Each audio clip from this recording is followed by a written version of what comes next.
सत्तार आपल्यासोबत आपण त्यांच्याशी बातचीत करणार आहोत. अब्दुलजी, तुम्ही निवडून आलात, पण तुमच्या निवडणुकीवरच आता रावसाहेब दानवे प्रश्नचिन्ह उपस्थित करतात. बोगस मतं घेऊन तुम्ही निवडून आलात अशी टीका तुमच्यावर केली.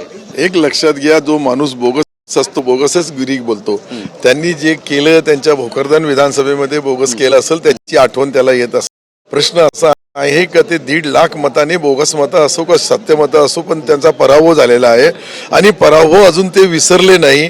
त्याची जी प्रत्येक वेळेस त्यांना आठवण आली की अब्दुल सत्तार दिसतोय.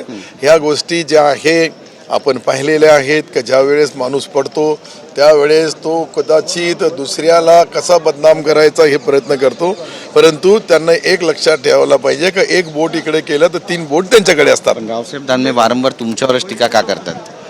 दुखणं तेच आहे का लोकसभेमध्ये त्यांचा गैरसमज आहे की मी त्यांना पाडलं. पण सत्य काय मग?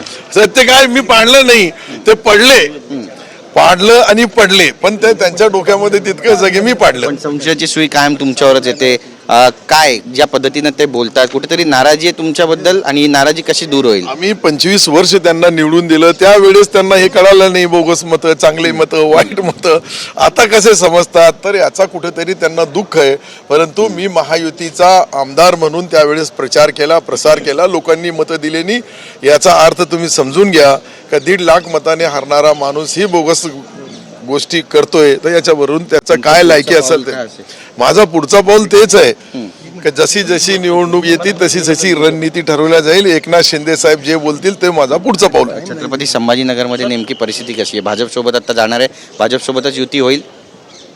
मला असं वाटतं की स्थानिक परिस्थिती वेगवेगळी असते. आमच्या मतदारसंघाची परिस्थिती अशी आहे की भाजप विरुद्ध आम्हीच आहे, दुसरा पक्षच नाहीये, तर आम्ही कोणाशी भांडायचं. म्हणून आमचा जिल्हा परिषद पंचायत समितीच्या निवडणुकीमध्ये ही युती होणार नाही, आम्ही स्वतंत्र लढू. नक्कीच एक महत्त्वाचा प्रश्न आहे. आज उद्धव ठाकरे या ठिकाणी पोहोचत आहेत आणि आजचा 4था दिवस आहे अधिवेशनाचा. कसं वातावरण तापेल पुढच्या थंडी? मला थंड वातावरणामध्ये फार गरम माणूस पाहिजे, इतकी गरमाट आता साहेबामध्ये राहिली नाही. उद्धव साहेब जे आहे ते राज्याचे नेते आहेत, स्वर्गीय बाळासाहेबांचे चिरंजीव आहे, परंतु सध्या परिस्थितीमध्ये मी जे पाहतोय हे वातावरण थंड आहे, थंड राहणार. एक शेवटचा प्रश्न आहे. अब्दुल सत्तार सध्या काय करतात? महाराष्ट्राला पडलेला प्रश्न आहे. तुम्ही मंत्री होतात, आता तुम्ही एक सर्वसाधारण आमदार म्हणून या ठिकाणी वावरताय, फिरताय. काय तुमची भावना आहे, काय भूमिका आहे? माझी भावना तुम्ही समजू लागले की सीधी आहे, सहज आहे. मी कुठेही नाराज नाही आणि आम आदमी, आम आमदार हे आपला मूळ पद आहे आणि मूळ पद, बाकी मंत्री पद येतात जातात, परंतु हे पद असं असतं काही परमनंट आहे. नक्की धन्यवाद बातचीत केल्याबद्दल. Camera person Yogesh Gurav, Girish Gaikwad, TV9 Marathi, Nagpur.